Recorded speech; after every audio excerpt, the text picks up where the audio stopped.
orientation. The sexual orientation is now when you have to break out who are you interested in, who are you attracted to.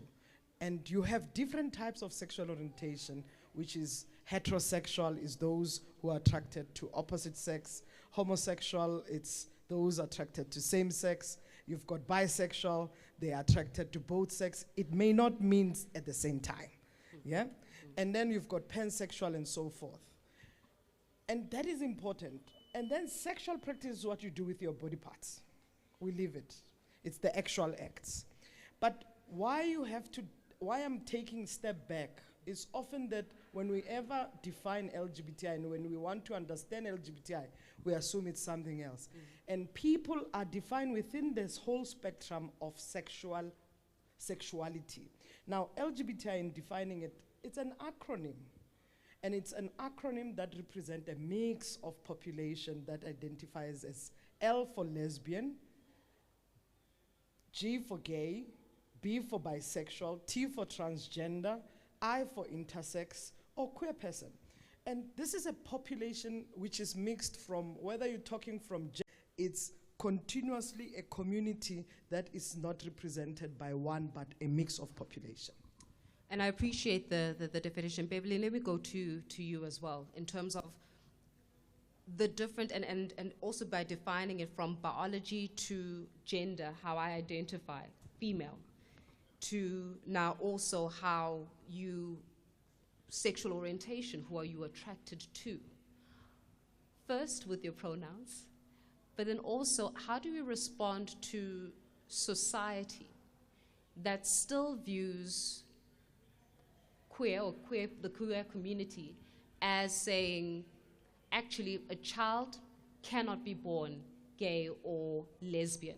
In fact, it is learned, that it doesn't really exist. And I want us to deep dive later on in the show when we speak about the role of religion as well as LGBTQI plus community. But for now, how do you respond to people who would say, no, when a child is born, they're either born male or female, with gender body parts, with a vagina or a penis. And what we do as society, that's what we did to orientate them differently. How do you start re-educating and perhaps reprogramming that mindset? Thank you so much, Faith. Sorry? Go ahead. Thank you, and hello, everybody. Hello, all the listeners.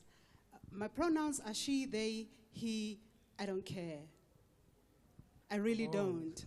I think, really, honestly, I've always known that I'm a spirit.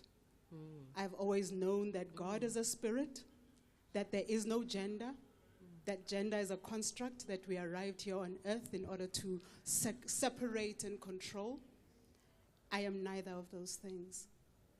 And so even when somebody talks about you being born this, you being born that, we are a spirit. That's where we begin. And so whatever happens outside of that is a social construct. That's it.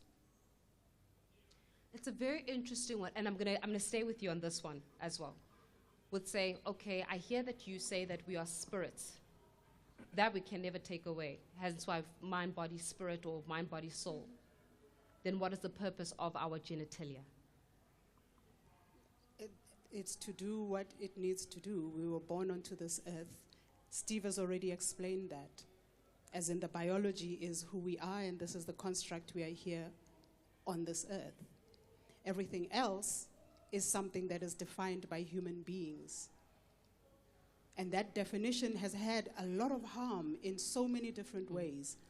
Because if you are not what you are supposed to be, you are shamed. What that means is people keep saying things like natural, born like, and then you go force a boy into roles that they actually, when you are forcing a child, when you say, do not cry, Ndoda Aikali, what are you doing? You are removing the person from the person and making a construct out of them. When you are denying a child whatever pleasures, if they want to play with a pink teddy bear, if they want to go kick a soccer ball, and you are forcing them into gendered roles, you're already forcing something that's unnatural to that child in order to fulfill what society expects.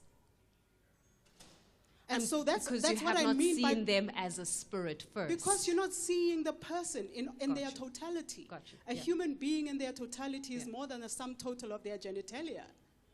A human being is so much more than what they do, and we are so much more complex than just that. And so if you're not seeing that as just, oh my goodness, my kid loves, this is a signed male at birth who is like loving being a ballerina, and you're going to then beat the ballerina out of this child because indota is not XY.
While to speak on everyone's point of view, like I prefer to speak on my experiences, and my experiences religiously have been a bit tricky, but outside of that, I found that you can find spaces where you can be yourself,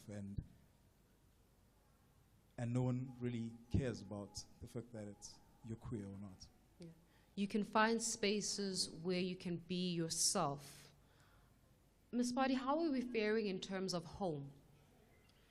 Do we find that children can be themselves in homes, in South Africa specifically? Can a boy say, I want to actually be a ballerina in a South African home? Let me take it further. Can a boy say, I want to be a ballerina in a South African home with black parents? How are we faring in the home front? I think we're faring quite well. We've got a number of people who have been ballerinas. We've got Toriso Mahongwa, who is who is lead in a Czechoslovakian ballet company, and Toriso's from Midlands in Soweto. And Toriso is 41 years old, so we're talking about how many years ago? Because Toriso started at the age of 9 years old, and also into the National School of Arts. And we have quite a number of people. We've got Andile, who, sorry, his surname escapes me. We have quite open-minded households in South Africa. I think where we tend to have problems is where those households are affected by particular beliefs, which is, it may be cultural, so-called cultural, by the way, and it also may be religious. But I think for the most part, and I also speak just from the experience of being someone who's never been any different. I've always been feminine, I've always been the same, going to play at people's houses, sleeping over at friends' houses, even when I was in high school, where I didn't have those kinds of boundaries in certain homes of friends of mine. My best friend Vanessa, I used to go and sleep at her house next to her. So I think we do have a progressive kind of nation. I mean, I'm 36 years old, so I'm not talking as someone who's talking about these recent years. I'm talking about the 2000s. So we do have open-mindedness in South Africa, and I think I don't experience too much homophobia within our communities. I think I've experienced far more overt and far more dangerous homophobia in more educated spaces than I have in so-called educated, affluent spaces than the spaces that I would say are where I grew up. And so, How so? Can we elaborate on that? Actually? Yes. How so? How So when you say more educated spaces, you've experienced more. Not more educated, but more affluent, more places that there is always a stereotype that if you're going to be in Soweto, that's where you're going to be the most in danger, which is where I grew up. I grew up in Deep Kloof in Soweto. And there's always the assumption that you're in less danger when you're in the suburbs. Granted, you are safer maybe in particular spaces. There's always different spaces. You never really know. But when I look at it and I do a tally, the most homophobia that I have experienced that has affected me negatively is in spaces that we have been told that it's not. Because those people are involved in things that groom that kind of behavior in them. I also grew up going to the Eastern Cape in Klakbar. I grew up. That's home for me and my family. I've never experienced homophobia there. I've never experienced homophobia going to maybe once. But growing up, and this is 36 years, I've never experienced it there. They'll meander around talking about me being queer, but I've never experienced it in an offensive way. Hateful, yes, dangerous way. Yeah. And there have been, you know, those places aren't entirely safe for everyone. So this is, again, my experience. And where I've been in township, kind of, that's in between. You know, I've experienced here and there, but then where I've experienced it overtly has been going to places in the north. It's been north as in what north is to Johannesburg and what we understand it to be. That's where you expect the least homophobia, that's where you get it the most. So what about it just universities? Depends. University, it was very different again because it's an eclectic type of people that are there. So you bump into different kinds of people and you experience different things everywhere. But also it depends on what kind of person you are. I'm not the kind of person who was going to experience that at school because I was a popular person at school. And I was also, and those are privileges you also like learn to skim through life doing when you're queer. When you're queer, you kind of find ways to not experience certain things.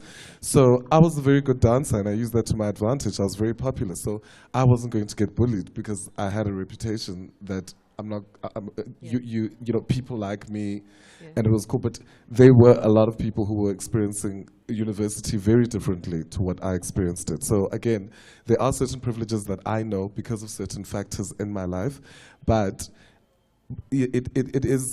I think it differs from place to place, and it differs by the different kinds of people that you encounter. So basically. what I'm finding is that we're saying that we need to break the stereotypical nuances that say that if you come from the township or the rural communities where you're going to experience the most oppression or aggression towards members, towards the queer community. In fact, it becomes the other way around where you find spaces where we move from the rural areas and townships. We come into these spaces and towns and clubs and we socialize. And because we all socialize differently, that's where a lot of the danger actually comes from.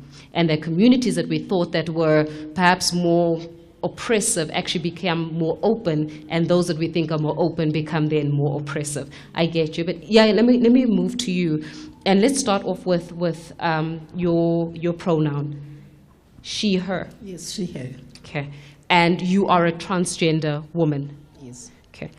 Let me take you then to a space, because I think that a lot of times and a lot of conversations, whether we're looking at it from international perspectives, America and what they would call the fight against wokeness, of course, and the battle of finding spaces of safety, especially for transgender. Take us into your experience, you know, being a transgender woman in South Africa, and that experience and that process for you. I think for me, what I've realized really, I haven't really faced a lot of transphobia as a trans woman in like public spaces a lot. But when it comes to work, people tend to say I'm trying to like come for women's bag, why I'm in women's spaces.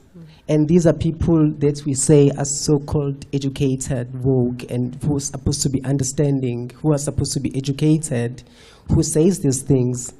And I mean, at home, I've never had to sit down with my family and say, hey, by the way, I'm trans. I go home as myself, and they've never really had a problem with me. You know, and in fact, actually, my family, I think they are more supportive than I assumed that they would be. And I've seen it even with other trans women that, you know, I think most of the time, the problem really starts with the people that are supposed to know better. Because these kids that start being bullies, they come from families that their parents are mothers, sorry, their parents are teachers, their parents are doctors, are nurses. I, for one, I mean, I remember I once used a public hospital years ago, and the doctor, after finding out that I was trans, she left me there. This is somebody who's a professional doctor. You know, I'm not talking about auntie wangasekhaya osizayo. No, it's a doctor, a professional. So after she learned that I was trans, then she left me there. So most of the time, really, it's people that are problematic, that are educated, that are supposed to be knowing better.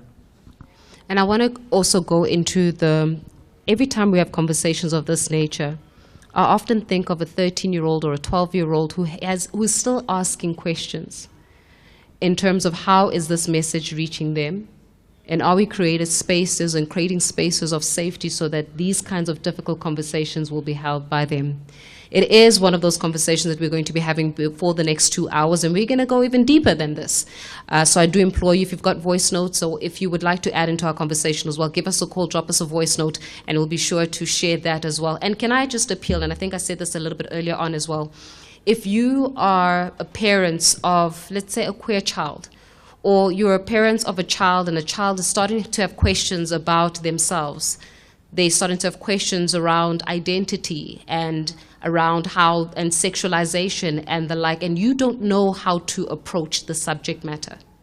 Let's be, perhaps, with our guests this evening, a sounding board as to how to have the important conversations in your home, in your spaces of safety, because if we talk about inclusivity, we talk about those children too, who unfortunately, if not given the space, end up with some severe mental health problems. So that is the conversation we're also going to go into this evening. Give us a call, drop us a voice note, but I'm being told that I need to go and take an ad break. So let's take an ad break, we come back and we begin.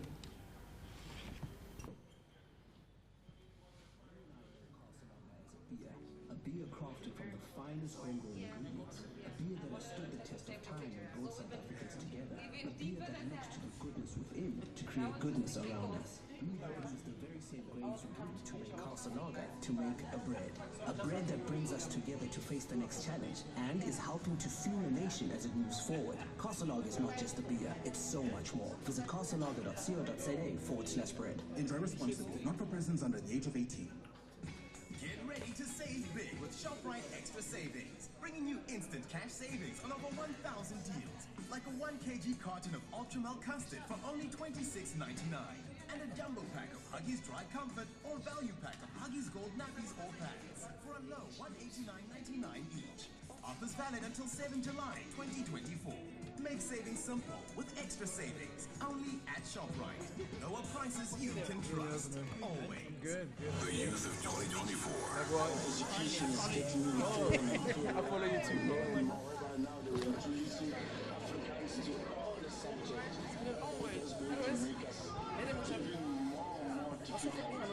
Your battles may differ from those faced by the youth of 76.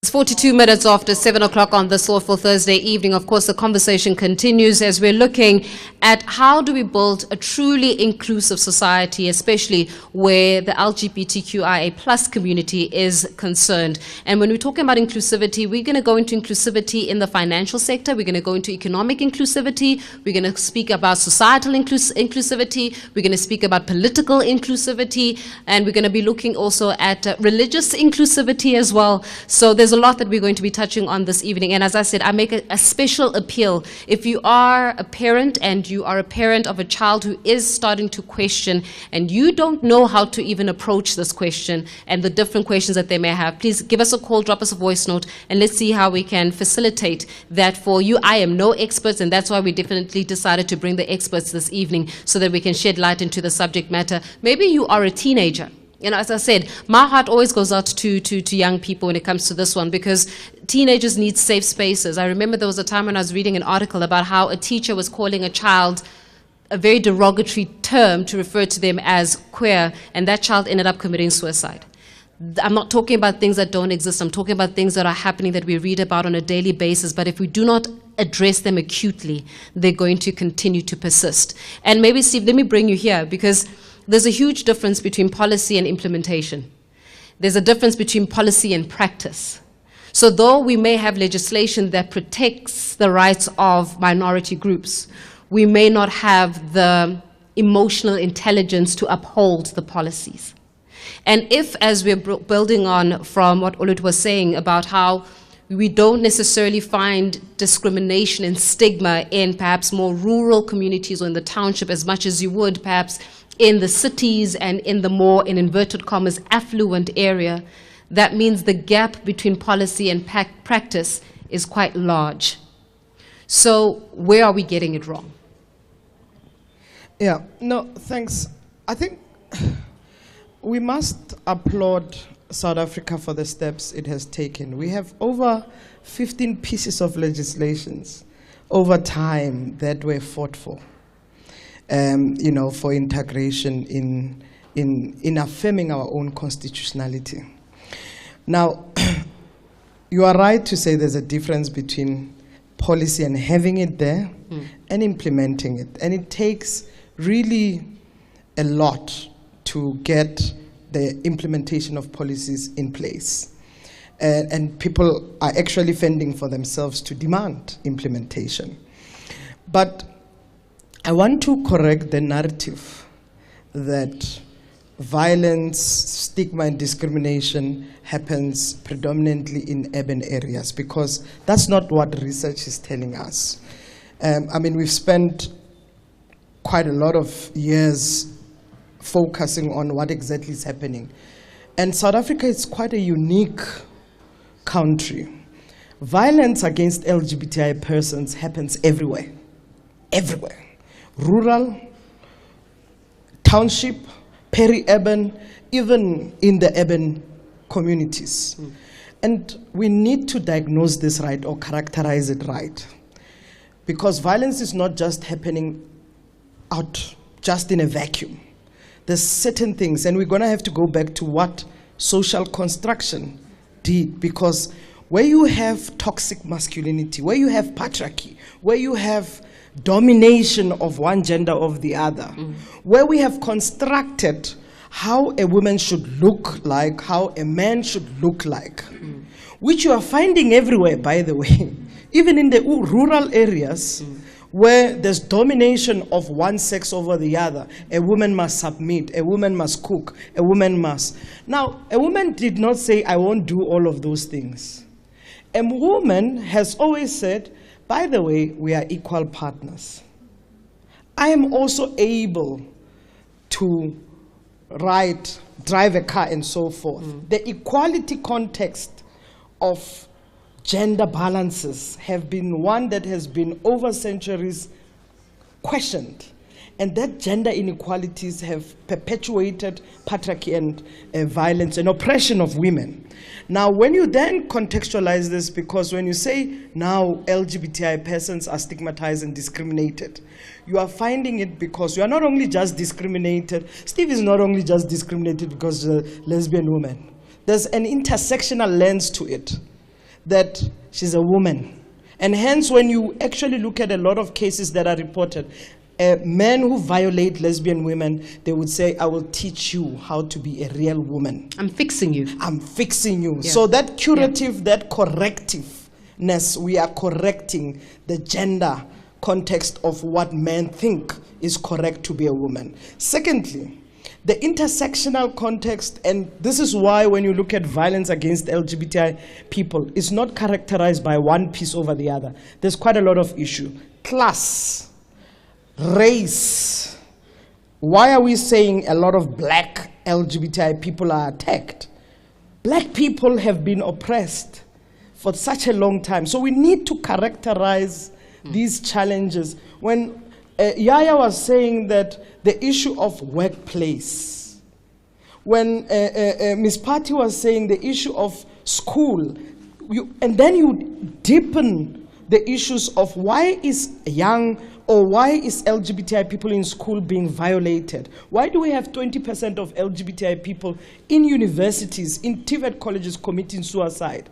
We need to then speak about the challenges and actually look at the root causes that causes those violence. Well, then let's go into the root causes that causes violence. I actually want to go there. Beverly, is it fear? And fear informed by what?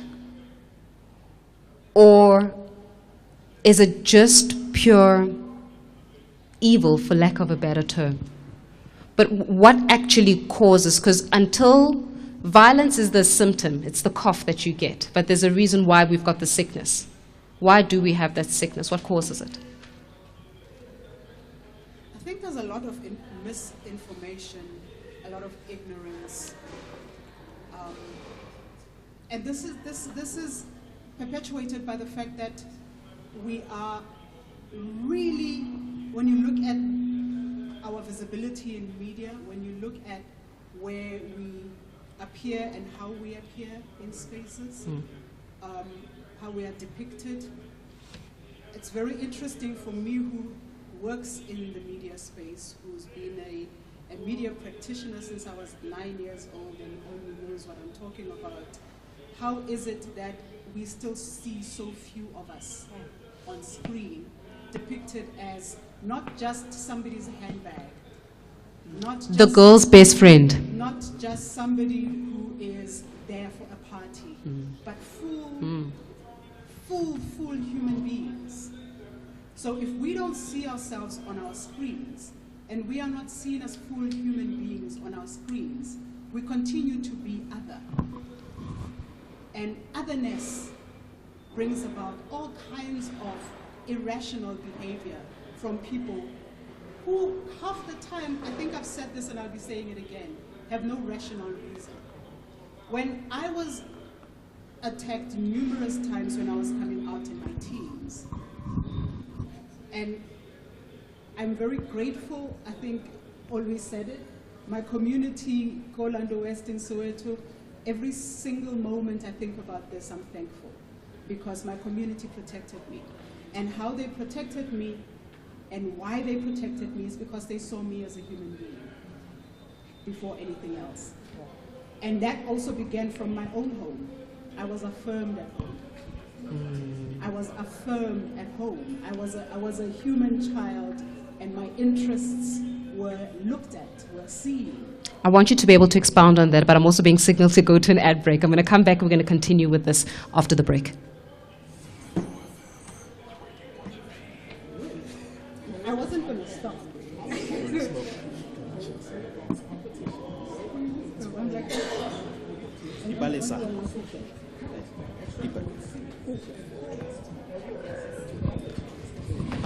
Yeah.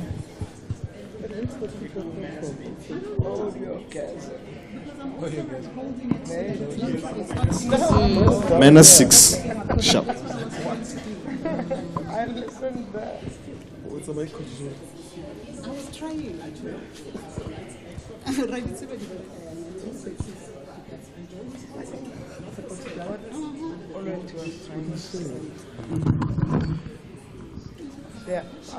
probably going to appear very distant, but the only reason is because I'm managing a producer who's inside, a technical producer who's here, and then the conversation, listeners' calls and voice notes all in my ear at the same time. So just bear with me, navigating different aspects. Talk to me. And they don't. Yeah, we did. I've got calls on the line. And the voice note. And it's a lot. Which comes to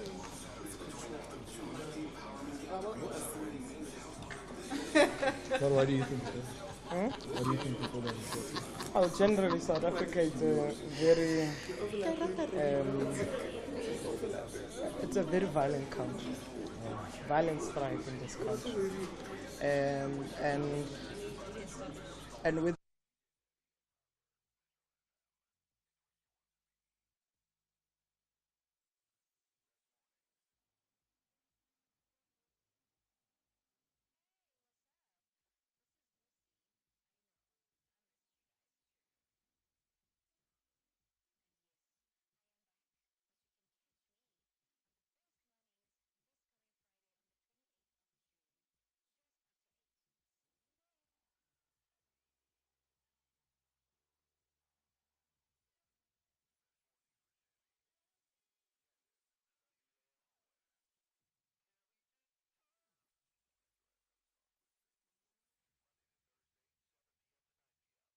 4 minutes after 7 o'clock on this thoughtful Thursday evening. If you've just joined us for the conversation this evening, for the next 2 hours, really, about 1 hour and about 6 minutes or so, we're going to be focusing on what will it take to build true inclusivity, especially in the LGBTQIA plus community, and how then do we start having conversations, difficult conversations, necessary conversations about how are we faring as a society in really being a society that represents as democracy, especially if we reflect on this 30 years of democracy and freedom in our country. I've seen that we've got lots of your voice notes as well. We've also got some of your calls that we need to take. So I'm going to Bogale in Macau.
As a lesbian, it doesn't matter. It is you need to stay in your lane when you are this particular gender. You cannot be anything other than what society tells you to be, because for some reason it's some kind of a threat.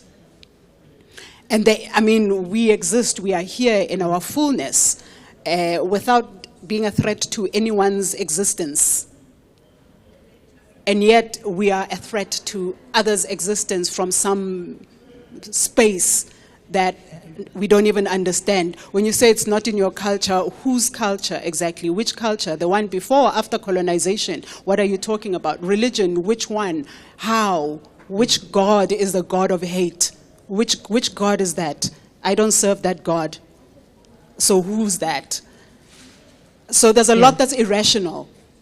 It is just pure stupidity. Unfortunately, the stupidity itself is harmful to us. Maybe let me stick with you on this one and ask further.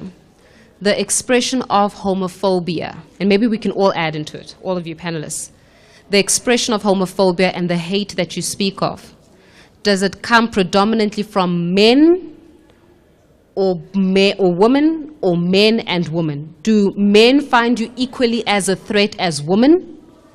Or how is it dispersed? Easy answer for me anyway. Ignorance is across the board. Let's not forget that we are still dictated to by systems of oppression that exist.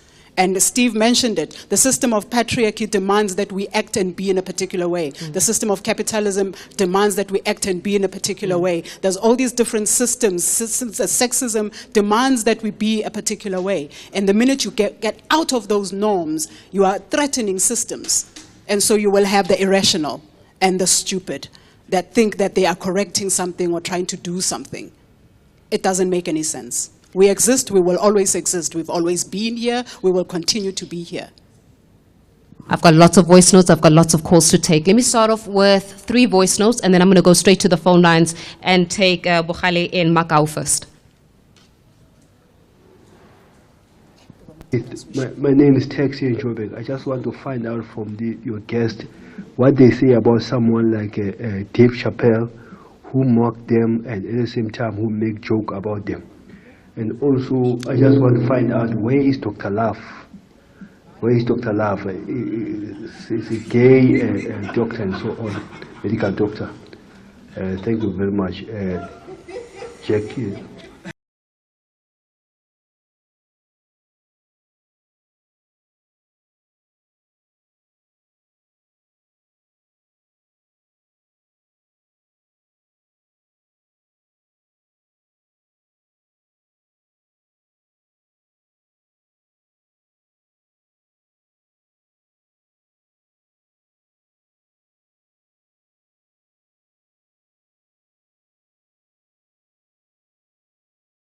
The spirit lives in. Hence it says that God made he male and female. So I'm trying to understand the point that they made, that they don't subscribe to any of the gender. They only subscribe to being a spirit. But God, if you subscribe to that, to God, he made he male and female. Good evening, thank you. Hello, Faith and the guest there. I hear one of the guests is saying gender is a social construct and anyone can define themselves as so they wish. So I would like to ask, we really usually divide the genders because there are things that men and women are not equal to physically. For example, sports. We separate men and women from sports because it will be unfair for women to compete in men's sport. So what's going to happen is that if you remove the men and women and include everything else. Thank you. Okay, let me pause it there because I've also got a few calls as well to take. So let me start off with Bogale in Macau. Bogale, good evening. Evening, was Faith, to your crew there and to the wonderful guests there and everyone else who's listening. Thank you for the opportunity. Yeah, also, just a question, a more of a critical one, though not empty, to the wonderful guest there, Hori.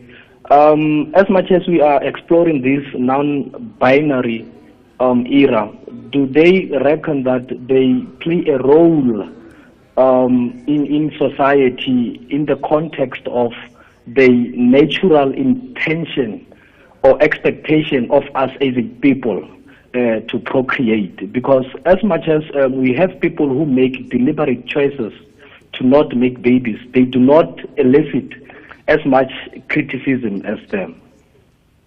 Okay, thank you very much. I appreciate that. I will pose it to the panel as well. So if I'm understanding you, Bogale, you're trying to understand, the non-binary and exactly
because you have derailed away from the natural law of humanity. So that was you're made by the basically, creator. yeah, I hear you, Prince. So you're saying that it is, are you saying it's ungodly, or that is not the intention of God? Yes, God. You're saying it's not the Creation intention was of made God. by men and women. That's what God did. Then you, as a presenter, said you're coming from a man and a woman, so that you will be reproductive. Animals are reproductive. Seeds reproduce. So So now, it goes back to the natural, anything that is how not it was intentioned. against that Yeah. is not reproductive. No, I hear you, Prince. I'm just trying to understand the context of your question so that everybody kind of understands it and we're able to build from there. And I appreciate you asking it. Walter in Pretoria, let me take you before I pause it there from the calls for now. Walter, good evening. Good evening. How are you? Very well, thanks. And you? Go ahead, Walter. Hello, Faith. How are you? I'm good, and you, Walter? Go ahead, sir. Yes. You know, yeah, I just want to comment about what Ms. Patty and Kaya said. We still have a lot of problems here in Gauteng, especially, not even in rural places, but in Gauteng, where there is a lot of people who are educated. These people are still treating us very bad. You meet people on the street, people just shout at you and then call you names and everything. So I don't think even in this democracy, but we are still struggling, guys. I definitely hear you, Walter, and I appreciate it. Listen, we're taking your experiences, we're taking your lived realities, and even the questions that you have. We're going to give it to our guests so that they can begin to answer. I don't know how you want to tackle the Dave Chappelle one, but we can go into the question that was posed to Beverly, that if we're saying that people are spirit and therefore according to the Bible, God himself is a spirit, but he created man and woman, he created them, and that is the Bible side. How then do you respond to that? Before you respond, Beverly, let me go to you, Olwet, and maybe you can tackle the issue around non-binary and being non-binary. Are we not seeing that it actually conflicts with the intention of people to procreate? That is from one of our callers. And then who wants to tackle religion? Maybe Troy, can I bring you with the religion, because you were raised in a religion, exactly, you were raised in a Christian family. So looking at religion and the moral law of the Creator and how we're all created in God's image. So hold that particular question. Beverly, may I start with you, and then Olwete, and then of course you, Troy. I'm looking at you, Faith, because there's so much going on in my mind. You know, first of all, my question, and this is a question that I asked my parents and that I asked my religious leaders. Who is this God of yours that seems to be so hateful?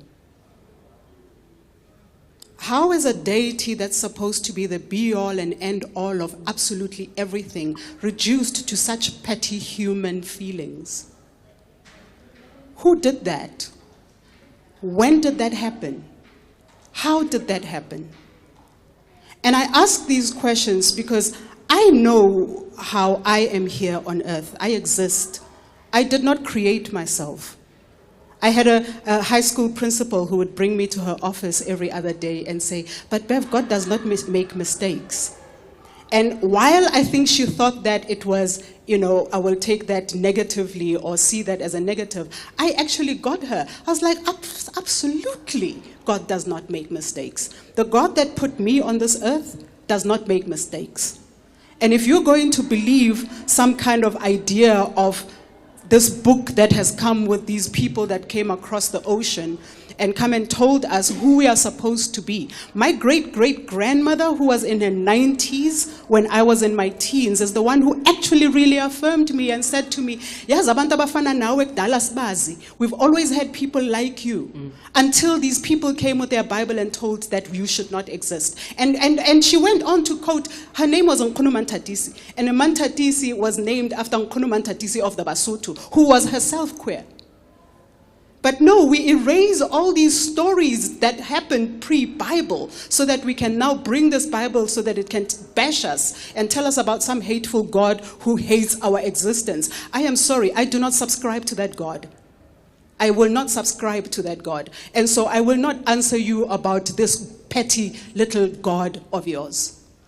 It's 8 minutes after 8 o'clock. I'm going to take adverts. I'm being signaled to go to an ad break. When we come back, we're answering more of your questions. And I'm also being told that we've got plenty more questions that are to go as well. So we'll get into that. And if we need to deep dive as well into spaces, because I want us to get to the point of financial inclusivity and economic inclusivity or exclusivity when it comes to the conversation of the LGBTQIA plus conversation. So it is 9 minutes after 8 o'clock. Let's go pay some bills. Lots more to talk about after the break.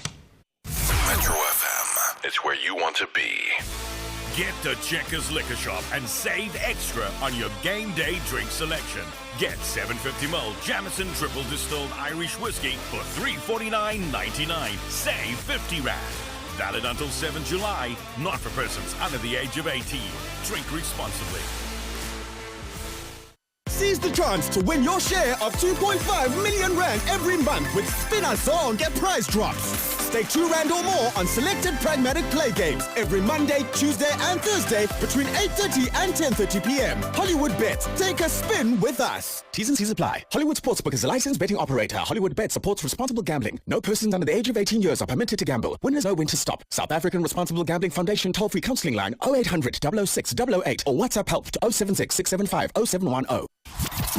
Where I want to be. It's about damn time. It's the place to be. How we feeling?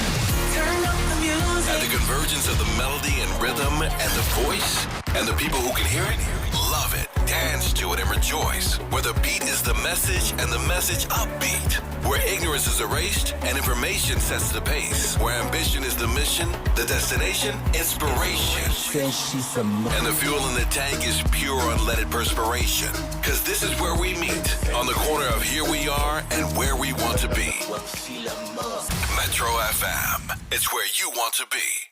Join Metro FM on Saturday the 29th of June at the Empowerment Gathering, celebrating Men's Health Month. This initiative aims to commemorate Men's Health Month with a special focus on the top 50 C-suite male leaders from diverse industries, addressing issues such as mental health and depression. Catch the Penthouse Sessions with Lulu Cafe and Lemise Holworthy, broadcasting live from the venue, Saturday from 3 to 6 p.m. with special guest appearances by Metro FM's Owen Hani, DJ Sebi, and Proverb. Metro FM, it's where you want to be. Attention. Attention. Turn it on. You're tuned in to Metro FM, the biggest and coolest radio station in South Africa. Banging on the radio. Where the hits never stop and entertainment on lock. Music turned up. Get ready for a musical journey like no other. Metro FM. It's where you want to be. Can we just talk? Metro FM Talk with Faith Mangope. Monday to Thursday, 7 p.m. to 9 p.m. 10 minutes after 8 o'clock on this thoughtful Thursday evening as the conversation continues, of course, looking at how we're faring in this 30 years of democracy and freedom of ours when it comes to equal representation, inclusivity in the LGBTQIA plus community. And of course, as we're saying that the conversation continues, we're still going to be taking in your voice notes. We've got lots of calls that we need to take in as well, and really start with answering some of those issues that you've raised. Perhaps, Olwethu, we can start off with one of the calls speaking about the non-binary era and the natural intention of people to procreate. Just making sure I'm reading it out properly. Okay, so I firstly don't like these terms that say era, because what's happening right now is that people are able to speak up about their experiences because they're starting to find community in the world. So before, back in the day, the reason that movements, inverted commas, wouldn't be able to move forward in a faster way was because no one was privy to this technology. Nobody had social media to find other people with pride flags on their on their bios. People weren't able to find community. So when you look at something like the movement of feminism, it's been happening for centuries. It could have been faster if it had started happening after cell phones were invented, where people could meet up. You can imagine how long it took for women to march on the union buildings, for them to meet. There was so much happening to organize that. There was so much that it took. But here, in 2024, all you have to do is write one tweet, and with enough people, we can all congregate. So the reason that it feels like we are now in a movement is because queer people have been bolder because they've been emboldened by representation, which then shows the evidence of why it's so important to have representation, because that representation is emboldening people to come out. It's not making people, it's not converting people into who they are not. It's making people be free to be themselves in the world. So we've created safe spaces by being ourselves over this time, and also being accessible on social media so that other people also feel that way. And many of us, in a small or a big way, in any way. So it's not an era, it's that they are people who have now found other community and are now able to communicate how they feel about themselves, because they've never been able to find it. For example, when I was young and queer and in preschool, I didn't know how to articulate it. I just knew that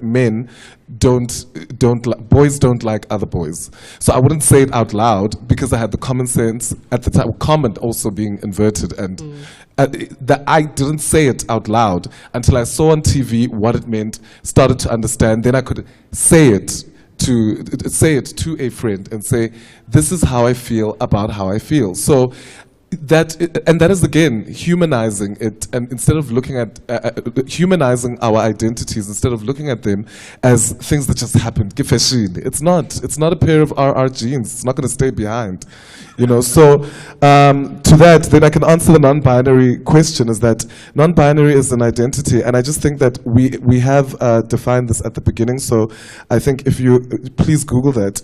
But I think the first big problem with LGBTI phobias is that people don't take the time to learn, because, you know, non-binary was explained. Steve explained at length about construct. So he hears what he wants to hear, and that's why he says, does it affect reproduction? It doesn't affect reproduction, because you are speaking to an identity that is separate from what your body can do. So you're not speaking to sex, you're speaking to gender. Yes. Am I with you? Are we with each other? So, yeah. So you must check that with Steve, because I don't want to answer the wrong way, because people will fetch sex, me. Steve, we're speaking about sex, we're not speaking about gender. What I'm saying is that being non-binary does not determine that a person is going to give birth or not going to give birth. It only depends on whether that person either wants to or can't. Or, you know, that's all it is. And to that, I also say to that same person, is this kind of language, is this the kind of language that the person is? There was another caller also who was speaking about reproduction and stuff, and is this what they say to women who can't have children? Is that what they say to couples who can't reproduce, who have been trying for years, who have to go and do artificial insemination? Is this what they say to them? Because by nature, they're saying that people were created to reproduce. So what is wrong with these people? And what is God going to do about these people who can't naturally reproduce their own children, if that's what that they feel about people who choose not to have kids? What about the people who can't have kids? What does God say about them? But we're also queer, and we also reproduce when we want to. Let's go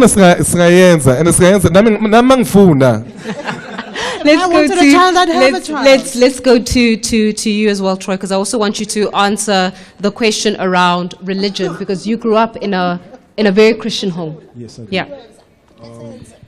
So, for me personally, I just find it a bit weird sometimes, in terms of, so there's this sort of quote that I use every day where I say to people, I'm raised Christian, so expect me to be hypocritical, which is, Christianity, maybe the people that I grew up, again, I'm speaking solely from my lived experience. I found myself in circles of people who like pick and choose what script they want to use, where there's a script that I personally lived by growing up and trying to survive being in religious spaces that were not always conducive for someone like myself. But luckily, again, I stand from a place of some sort of privilege, because I'm cis passing in most cases. But there's a scripture that says, above all things, love covers sin. So even if you were to view someone as you are a sinner, right, the essence of God being love, your love should be able to look above what you consider to be sin, because it is not for you to handle, it is not for you to be worried about, it's ultimately up to God. But the scripture that speaks says, above all things, love covers many sins. So anyone else who tends to see the ugly in other people, and you then go back to Christianity, personally, again, the Christianity that I grew up in, that was the scripture that was told to me, that you love people regardless of who they are, what they look like. God said love, and love is above all, and that's all you do. So where do we put love in all of this judgment that we are facing this evening? So it is, and as I said, it is one where we have to start looking at how do we move conversations from just the right to exist to the right to earn money and the bag. Okay, yeah, you were mentioning the bag earlier on in the conversation, but I also want you to go into that, but also your story. And we're sharing a little bit, off air while we're actually at an ad break, that a lot of people don't even know or understand when we're saying transgender woman and the conversations that happen to a transgender or families with a transgender woman or transgender person in. How do those conversations materialize, and how did that conversation materialize even in you, especially as a young person? So I'm going to go take more ads and pay some bills. The good news is clearly we're making money. The bad news is that I have to cut it here. At work, at play, online, and on the air. Check us out at Metro FM SA on all the socials. Metro FM, it's where you want to be. Get to Checkers Liquor Shop and save extra on your game day drink selection. Like Castle Light Beer, 330ml NRB. 2 6-packs for only 130 Rand. Save 50 Rand. Valid until 7 July. Not for persons under the age of 18. Drink responsibly.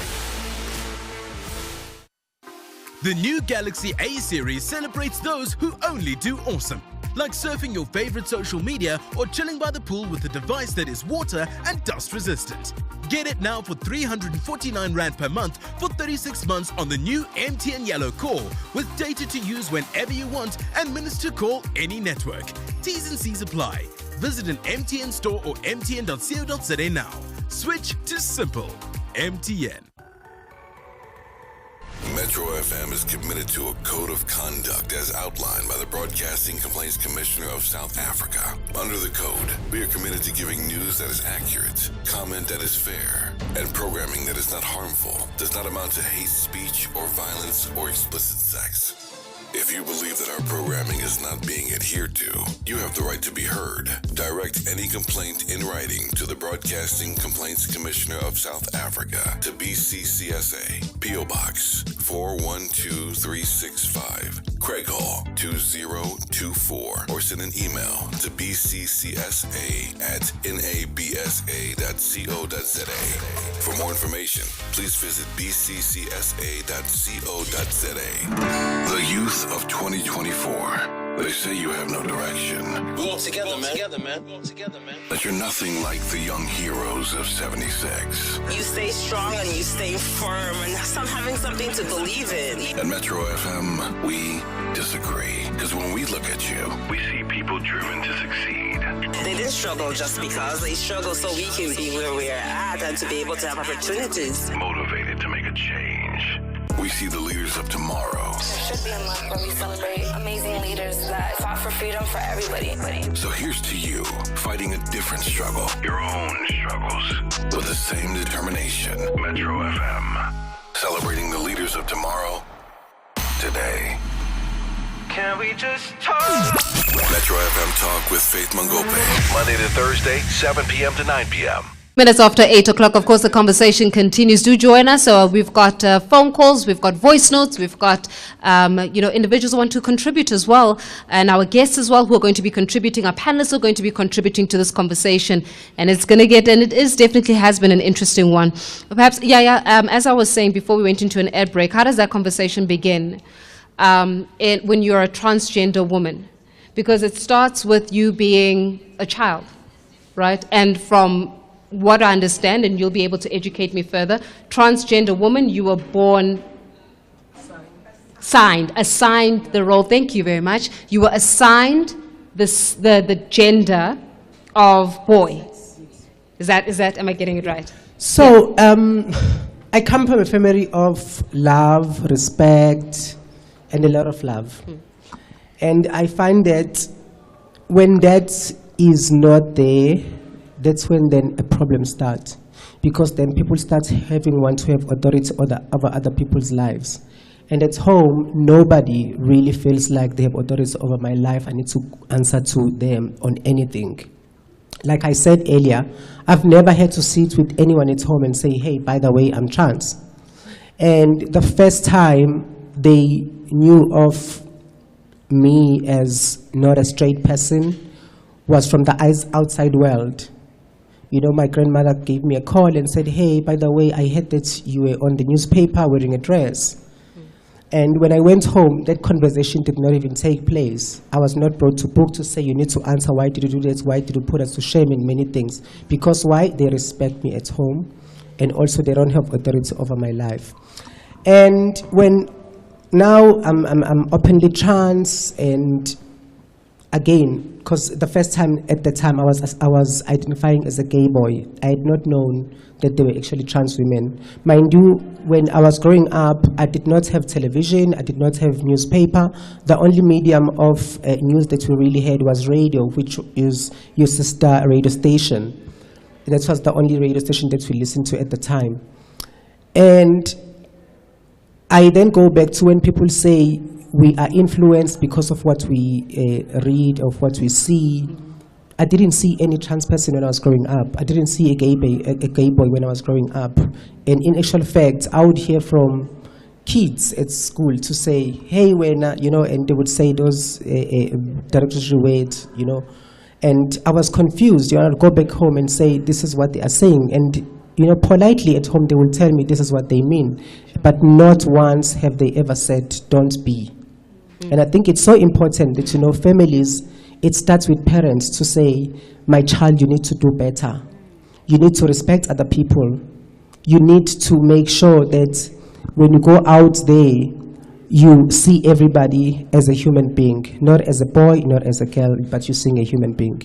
I'm going to stay with you on this one, because then how does this, because you were saying that you grew up as a gay boy, right? So no, not grew up, I knew at the time, like when I first discovered that I wasn't straight, yeah. I thought I was a gay boy. Okay, so you're saying, so I'm thinking of a young boy now. Yes. Who's similarly to the, let's say 12, let's talk about a 12-year-old boy who, again, feeling differently, yeah. You know, doesn't feel comfortable in their own skin and in their own body.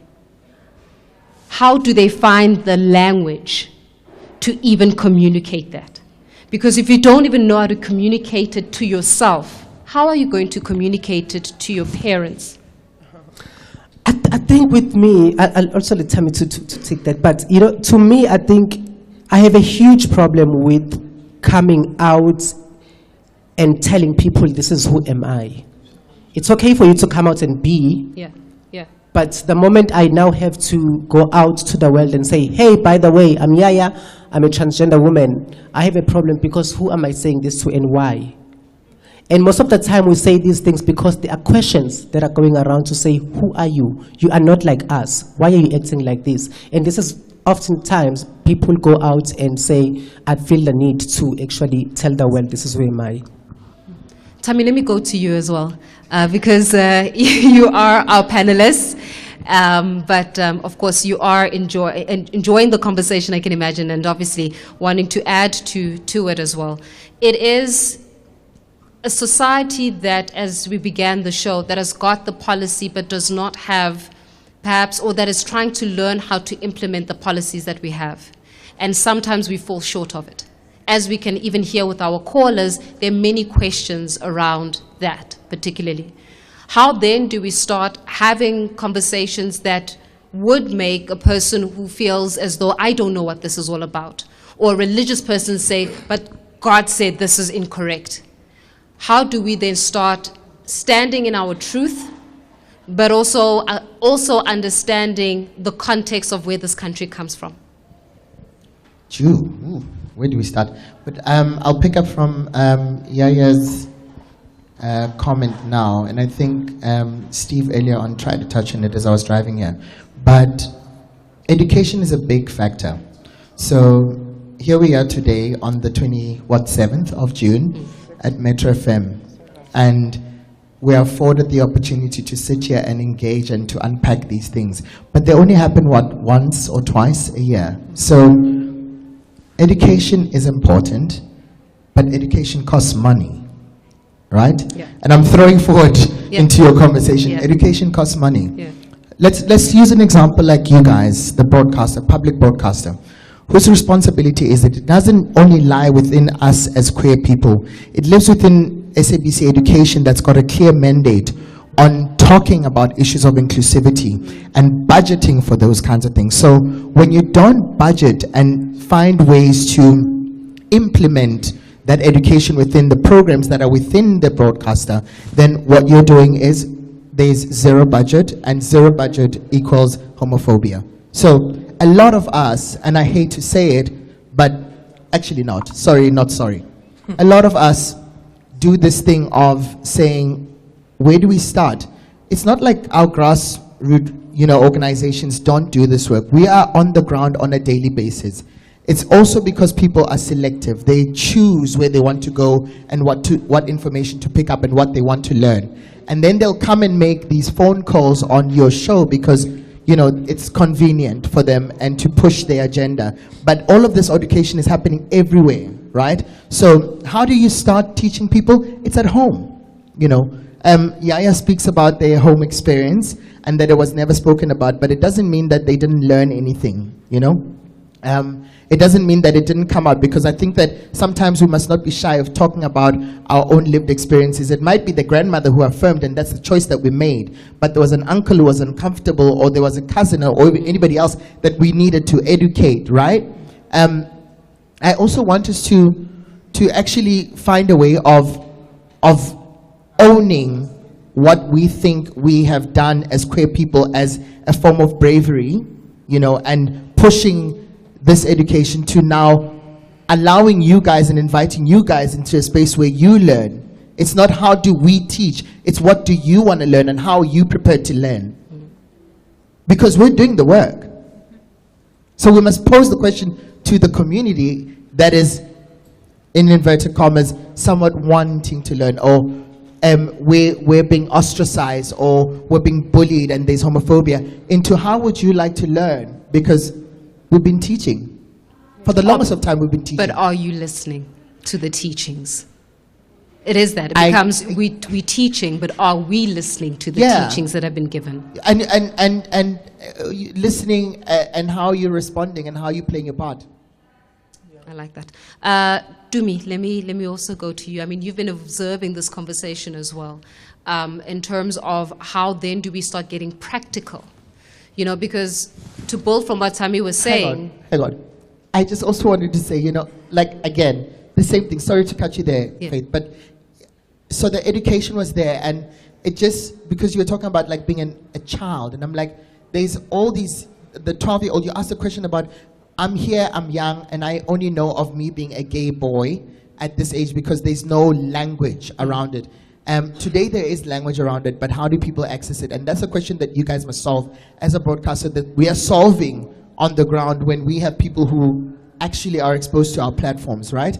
The same thing must also be seen whether it's at a health facility. So education becomes the biggest answer to all the work that we have to do around this transformation. Yeah. But all of it, I will say again, costs. It costs money. It costs money to come here and to have this conversation with you, right? And who is budgeting for all of that? And how are we doing that across the country and not just reliant on people who are listening to a show right now and taking this information, and we're not even sure if that information would filter down to those children that you ask about. So we must spread it across. Education, though, and I'm going to build on for what you were saying. To me, education is not just about money. Education is about who is educating. Because through who is educating, you can get the right kind of education, you can get the wrong kind of education. I made a reference to a teacher who was calling a child derogatory terms, teacher, and the child ended up committing suicide. So it's also about who's educating. I grew up at a time, and Beverly mentioned this a little bit earlier on, I grew up in a time of Soul City, Soul Buddies, and Dynamite Deep Blue dudes. That's the era that I grew up with. But having to watch Soul City, Soul Buddies, and Dynamite Deep Blue, do you know that I never knew what non-binary or non-binary person was? I've never ever come across it as a child. I never came across it, right? Never mind, conversations around transgender. I've never seen in TV programming, for example. So how do we start educating the educators so that what we're learning is actually something that is relevant? First of all, thank you, Olu, for mentioning that non-binary is not a concept. It's always been there. I mean, Dr. Bev earlier on spoke about how, the person who your great-grandmother's grandmother was actually lesbian.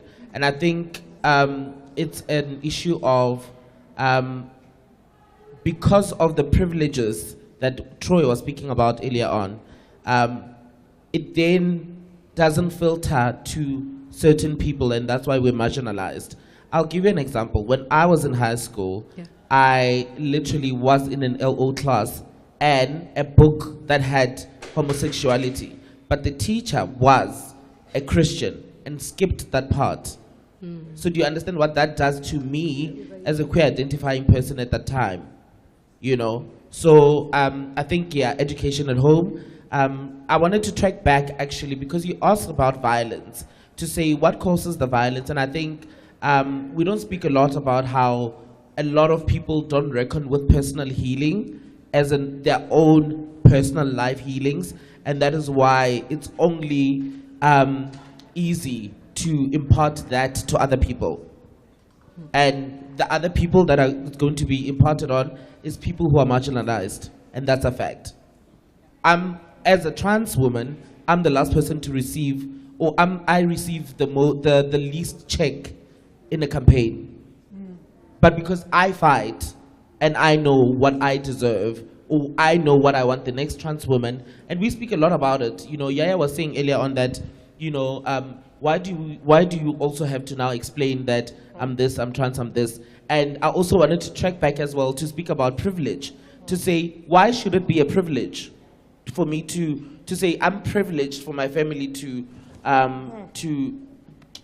treat me as their own child? And why should it be a privilege? Why is my sister not going through that? Why should it be a privilege to me? Why should I have a privilege?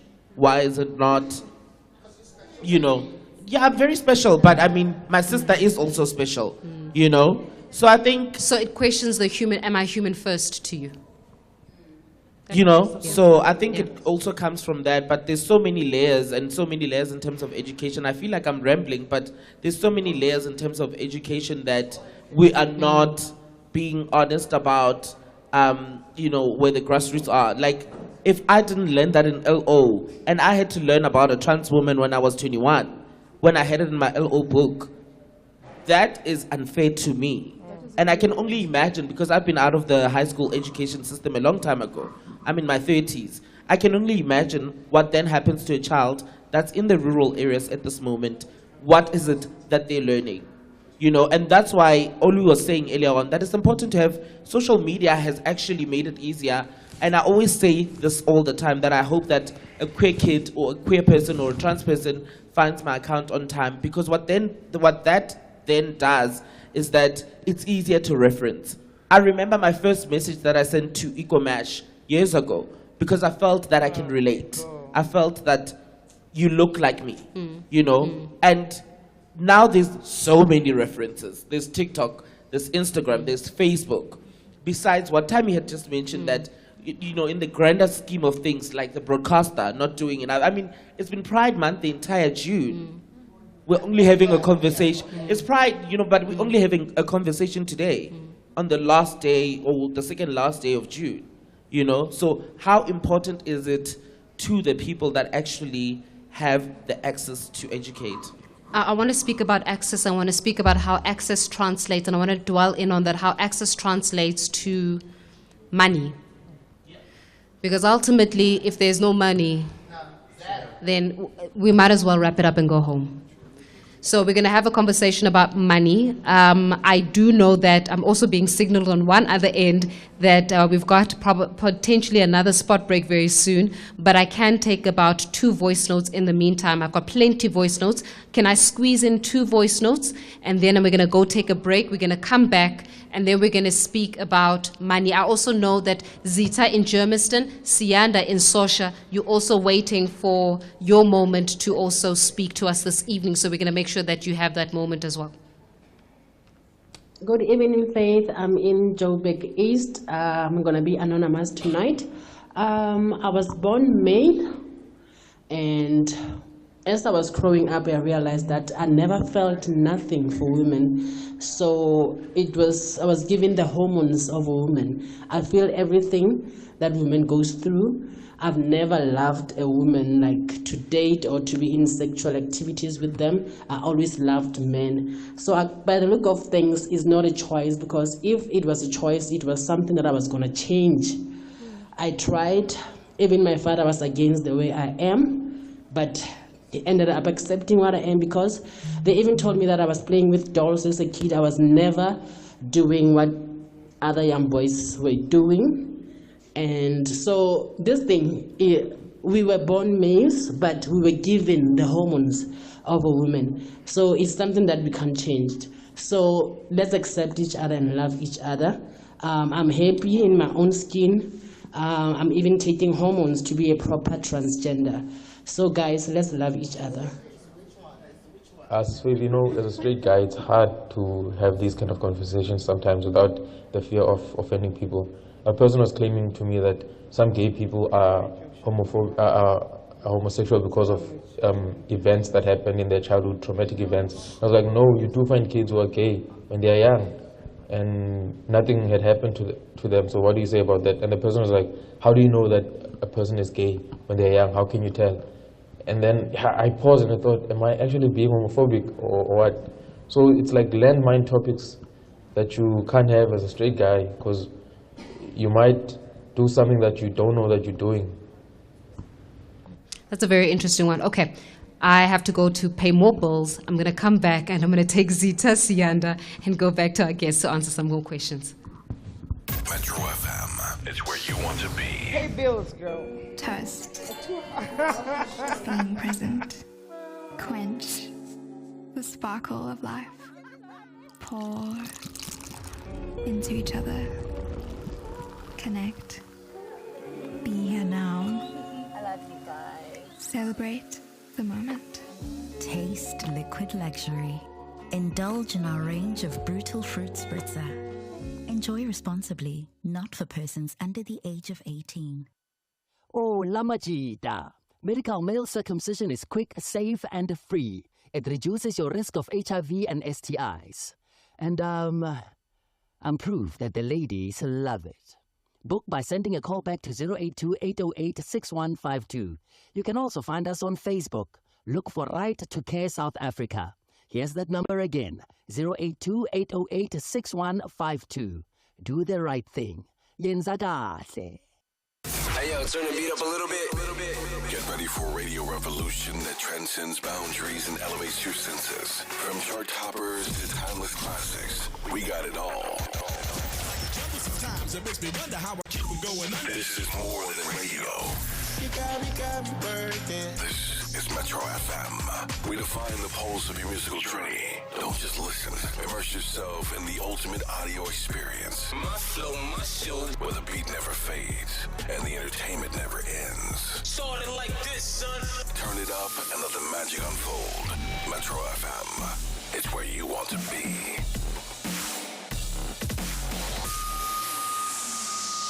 Can we just talk? Metro FM Talk with Faith Mangope. Monday to Thursday, 7 p.m. to 9 p.m. It is 42 minutes after 8 o'clock. Of course, the time is quickly heading to the top of 9 o'clock, meaning that we've just about, and I think it's a start. I don't think it's a conversation that can be concluded. I think we've begun to talk. And how we continue to talk after this is going to determine how are we faring and really being people that don't only want to learn but want to implement in that regard. A lot has been said within the time that we we were sharing with each other. And I want us to also go into calls, and then I want to go back to our guests. Can I start off with Anonymous as well? Anonymous, I'm not necessarily sure where you're calling from, but go ahead, Anonymous. Hi everyone. Thanks to the guys that are in the studio having this conversation. We appreciate it. I think it's quite sad that in 2024, with all the problems that we've got in South Africa, and that clearly show that we need to look past a lot of these things and focus on the value that comes out of intersectionality and rebuild the country, we as queer people are still having to argue validity and our existence, right? And the second sad part of all of this is that even when you sit down and you try to listen to a discriminatory or homophobic person talk about what exactly is the reason that they don't like you or have a problem with who you are and who you love, it never actually makes sense. All of it is always personal. None of it is ever something that is objective. Like, for example, you don't want to get a job, you lazy, you sit at home the whole day, so you don't contribute to the economy or this. It's never anything that directly or indirectly affects that person or somehow compromises their quality of life. And when you listen to the last person, I don't know if it was a voice note or something, there was a guy who said something about being in a position where they'd end up doing something that they didn't really want to do. He has a valid point, but sadly, things are so bad for us that if you're a trans person and you are dating, even if you're just a woman, you can't disclose certain things about yourself because that within itself puts you at risk. So as much as he has a right to know what he might be about to do, he must also understand and ask himself if he is a safe space for a trans woman that he could particularly be interested in, to tell him that, listen, this is who I am. So he then can make an educated or, I don't know, a decision that's informed as to whether he wants to entertain something with that person or not. So all these problems that cisgender discriminatory people complain about are actually problems that they cause, because when they have a platform, they take the opportunity to call your show, like what you're doing now, and spew hate and promote discrimination. During Pride Month, they invest their time to go find content that is bad and reshare it. So it's quite sad, but I hope that as a community we can somehow figure out a way to look past all these things and focus on things that matter, that can help our community, like products and services, like financial and insurance product services that benefit our community, that are about us, but are not about gender and sexuality. For example, you're paying a medical aid as a transgender person, but your medical aid still is somehow associated to the gender that you're not.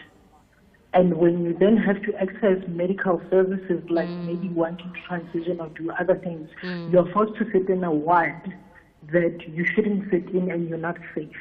If you're a trans man, you want to go to a hospital to do top surgery, you have to either choose to go to a ward that is full of women or a ward that is full of men.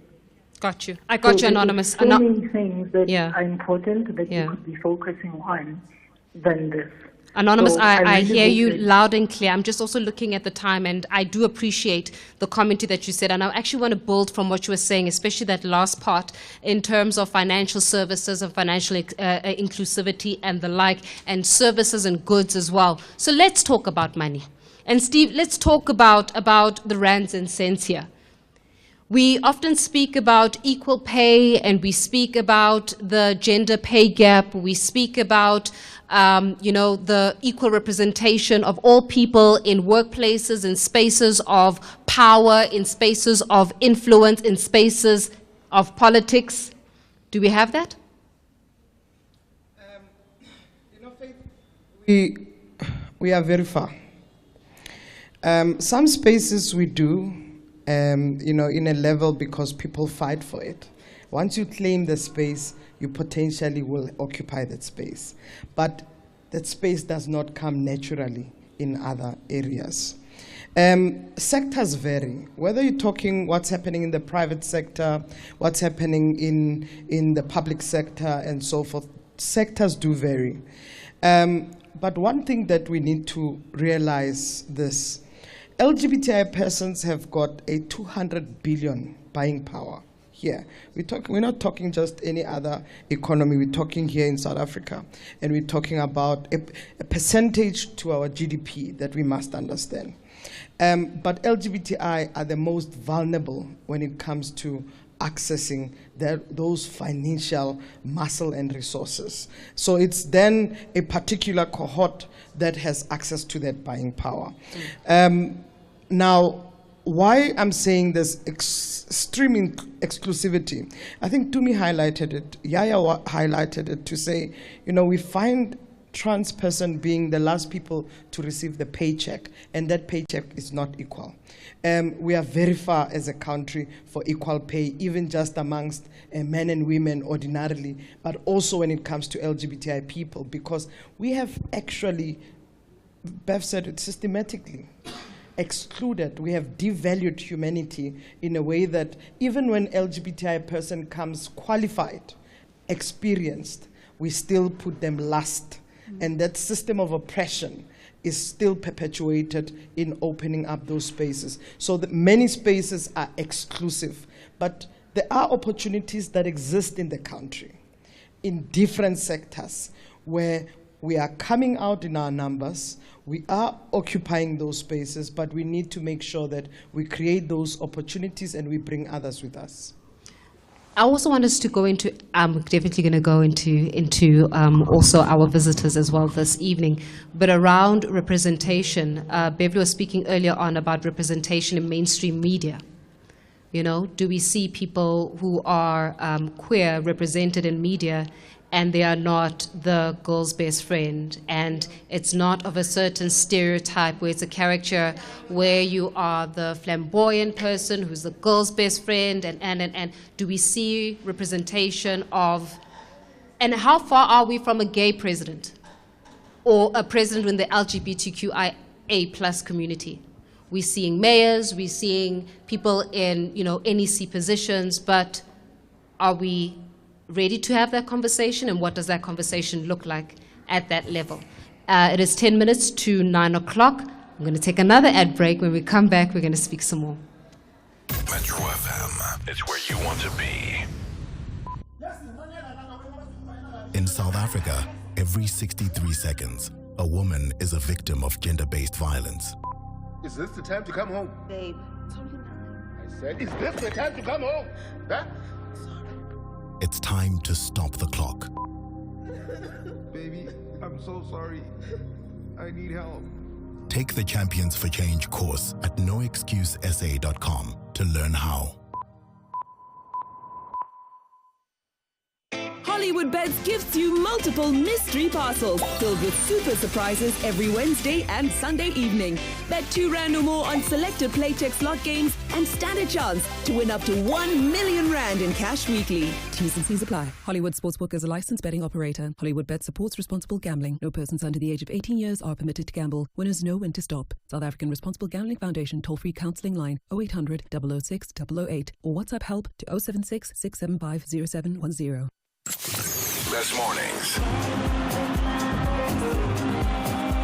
Hey, what's up? This is Boosie. I know, I missed you guys too. And yes, I am back, but you can catch me on the best mornings this coming Friday on the 28th of June, just after 8. See you there.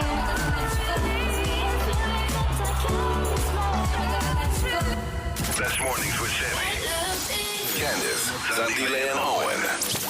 Join Metro FM on Saturday, the 29th of June at the Empowerment Gathering, celebrating Men's Health Month. This initiative aims to commemorate Men's Health Month with a special focus on the top 50 C-suite male leaders from diverse industries, addressing issues such as mental health and depression. Catch the Penthouse Sessions with Lulu Cafe and Lemise Holworthy, broadcasting live from the venue, Saturday from 3 to 6 p.m. with special guest appearances by Metro FM's Owen Hani, DJ Sebi, and Proverb. Metro FM, it's where you want to be. Can we just talk? Metro FM Talk with Faith Mangope. Monday to Thursday, 7 p.m. to 9 p.m. It is 52 minutes after 8 o'clock. Of course, we're fast approaching that 9 o'clock hour, and I'm trying to get as much conversation in as possible. I've got some commentary that is coming in from our guests this evening. I do see you, Zita, in Germiston. Always, I'm also going to give you an opportunity to respond, as well as to you, Beverly. But Rochelle, let's start off with you. So I just want to put this into context for people in South Africa.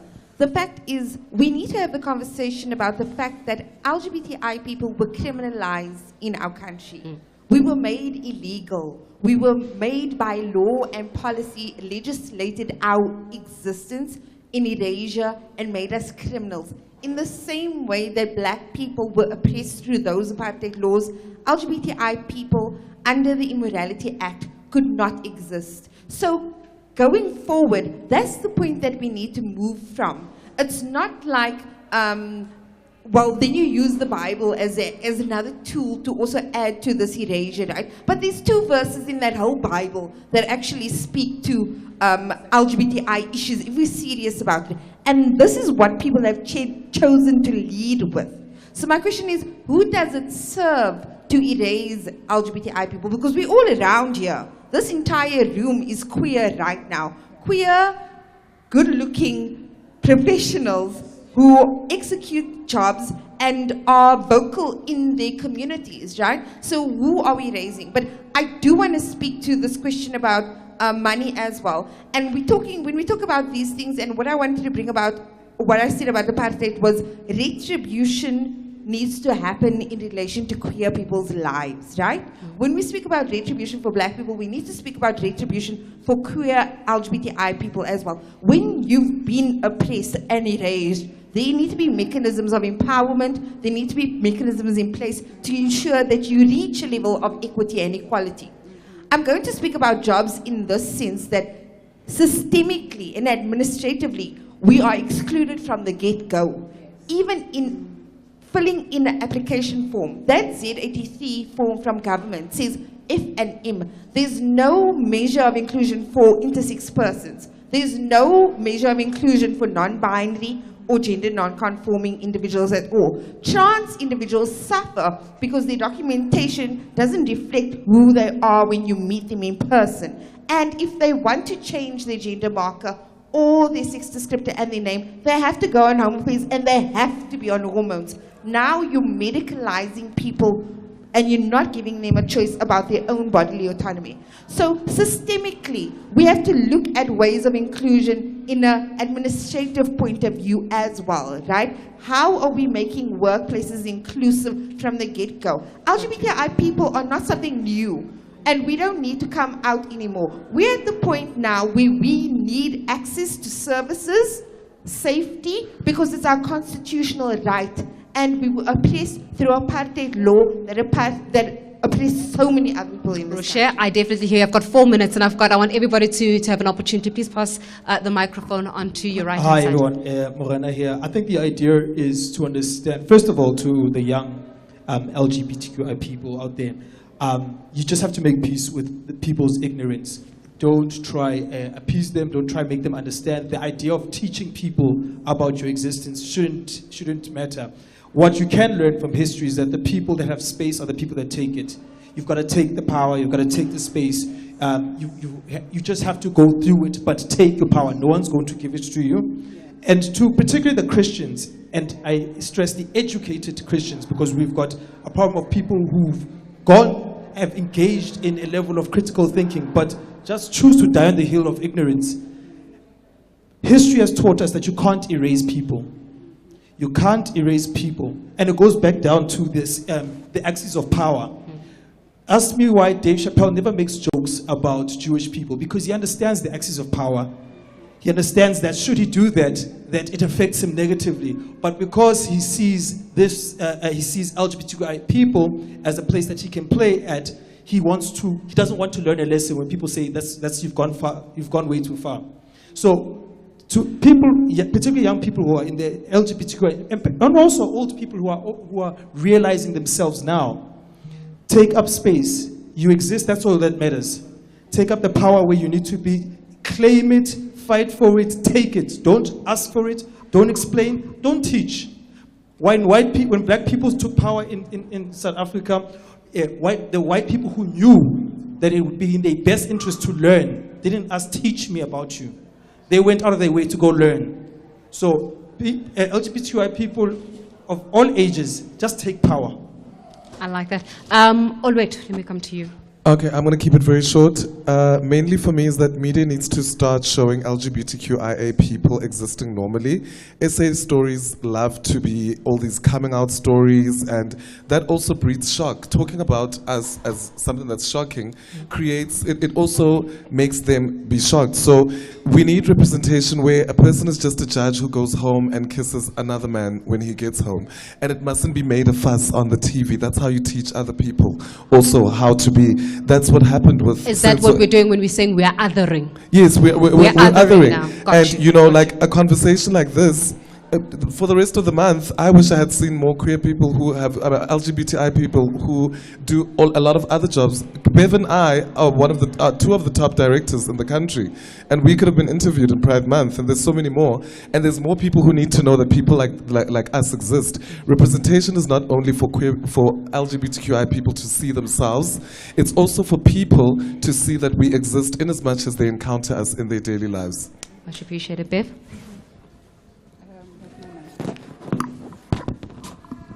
Look, I'm still on this idea that it is 2024 and I do not see someone that looks like me on my own screen. Being a practitioner inside this space, where even when, as a director, I sit in a room full of writers and producers and somebody says, we just need a gay person. Oh, let's make them flamboyant. We need I'm going to say his name, we need a Somizi on this show. And it's as though that's all there is. And it's not even, we need somebody who is a full human. It is no, we need somebody just for the ratings. All we do is cry, get killed, that's all we are on the screen. That's all we are, full productive members of society in our millions. And all we are on our screens are people who are either crying, getting killed, or being flamboyant, but have no personality, nothing. So no, we do not exist in our own media spaces in 2024, 30 years after democracy. And I'm sorry to say, that is effed up. That needs to change. We need to change this in whatever ways we need to change this. This is a fight. I am constantly fighting. We end up not having representation because they would rather, okay, then let's forget it. Because if it's not going to be a flamboyant gay man, then it's not going to be anything in 2024. That is ridiculous. I have to go home because my show is over. But I do thank all of my guests for being a part of a conversation, and I think a conversation starter. I know I couldn't get through all of your calls. I do see it, and I do see the messages that I'm getting as a result of it. I know I couldn't get through all of your voice notes, and I do see it. But I do appreciate each and every one of you who's taken your airtime to call in or taken a moment to call to send us your voice note. We do not take this for granted. The purpose of us having these kinds of conversations is so that we can start making it normal for us just to be normal and exist. But until we can start having conversations about how people behave, how people include, how people talk, how people even view themselves in relation to others, then we're never going to go far. Remember, we're talking about 30 years of democracy and freedom. Do not forget we've got another 30 more years to go. And the question we need to ask ourselves is, what kind of a 30 years of the future are we attempting to build? But that's where we leave it for this evening's conversation, and I do appreciate it as always. I leave in the wonderful hands of Paul Mtiraga, waiting to take you all the way until midnight, until we have this conversation again and hopefully make money out of it. Bye-bye. If you missed it, catch the podcast on metrofm.co.za. Metro FM is committed to a code of conduct as outlined by the Broadcasting Complaints Commissioner of South Africa. Under the code, we are committed to giving news that is accurate, comment that is